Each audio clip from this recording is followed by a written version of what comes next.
ပင်လယ်လေကိုရှူရှိုက်ကြတယ်အသက်ရှင်ကျန်ရစ်တာကိုဂုဏ်ပြုနေချိန်မှာပဲတင်မောသားတွေကနောက်တစ်ခါစဉ်းစားလာကြတယ်နာဒလတ်ကအပြည့်အစုံမတက်ဆင်ထားသေးပဲကုန်းပေါ်မှာပြန်အသက်ရှင်ကျင်ကြတယ်ကမ်းရိုးတန်းကမဝေးတော့ဘူးဆိုတာမြင်တော့ချက်ချင်းပဲရေထဲခုန်ဆင်းပြီးရေကူးသွားကြတယ်ကျွန်တော်ဘာမှမဖြစ်တယ်လို့ကြည်နေပေမဲ့ကင်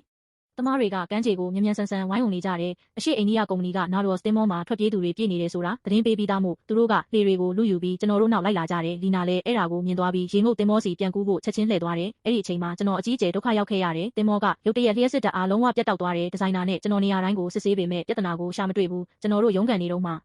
အားပဲလီနာကတင်မောပေါ်ပြန်တက်သွားတယ်သူမကဝါယာကျိုးတွေကိုလက်နဲ့ထိပြီးတန်ဝါယာကျိုးတစ်ချောင်းကိုဆွဲထုတ်လိုက်တယ်လိုအပ်ရင်ထွက်ပြေးနိုင်အောင်ကြိုတင်ဖျက်ဆီးထားတာထင်ရှားတယ်တင်မောသားတွေသူတို့ရဲ့စခန်းကိုပြန်ရောက်တဲ့အခါနာဒလတ်တင်မောကပြန်ဆင်းလာတယ်ကျွန်တော်တို့အကြက်တဲကနေလွတ်မြောက်ခဲ့ပေမဲ့တင်မောသားတွေရဲ့စိတ်ဓာတ်ကကြီးမားတဲ့ပြဿနာတစ်ခုဖြစ်နေတော့ပဲသူတို့ကိုဆက်နေဖို့အကြောင်းပြချက်ပေးဖို့လိုအပ်တယ်ကျွန်တော်ခေါင်းမူးနေတော့မှပဲကန်ကြမာကကျွန်တော်ကိုအခွင့်အရေးတစ်ခု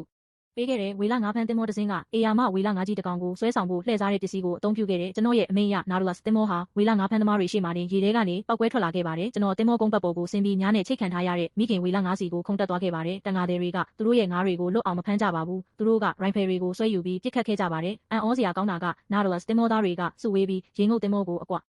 အဝေးကောင်းမှာထားခဲ့ပြီးရေတက်သားတွေကပြန်ပစ်ခတ်ခဲ့တာကြောင့်ကျွန်တော်ရဲ့ဖိုးတန်အချိန်တွေကိုဝယ်ယူခဲ့ကြပါတယ်ကျိုးကိုဖျက်လိုက်တာနဲ့ကျွန်တော်ကများကိုဆွဲယူပြီးဝေလာငါးနဲ့အတူပင်လယ်ထဲကိုနစ်မြုပ်သွားခဲ့ပါတယ်သူ့ကိုမြင်လားမကြခင်မှာပဲကျွန်တော်များကိုလက်ထဲမှာကင်ပြီးနာဒလတ်စီကိုပြန်ရောက်ခဲ့ပါတယ်တင်မောသားတွေရဲ့စိတ်သက်တွေတက်ကြွလာခဲ့ပါတယ်